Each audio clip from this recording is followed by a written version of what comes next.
Pour la sortie de crise, en tant que diplomate, vous savez mieux que nous que ça commence d'abord par baisser la tension.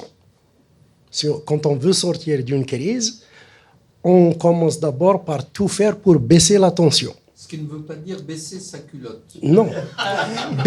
Baisser la tension, mais c'est valable des deux côtés. C'est valable des deux côtés. Il faut baisser la tension. Pour baisser la tension, vous savez que ça commence par soigner son langage et mettre l'arrogance de côté. Parce que là, en parlant par exemple de bienveillance, ce mot-là, il est chargé il est chargé de non-dit. C'est vexant.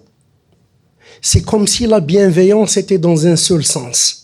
Est-ce que l'Algérie n'a pas été bienveillante avec la France? Non. Elle n'a pas été longtemps le plus grand marché de la France, de la matière première, de l'automobile, de tout ce qu'on veut, et qu'elle est même un rempart là, sur la Méditerranée. C'est un rempart pour la France par rapport à l'Afrique et tout. Même sur le plan, militaire et tout le reste, l'Algérie reste géographiquement très stratégique. Alors, au lieu de ça, Macron, il a préféré s'ingérer dans les histoires du Sahara occidental qui sont très complexes.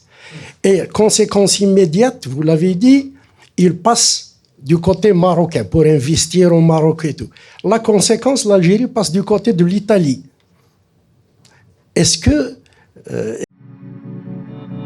Radio Azul International, la radio sans frontières.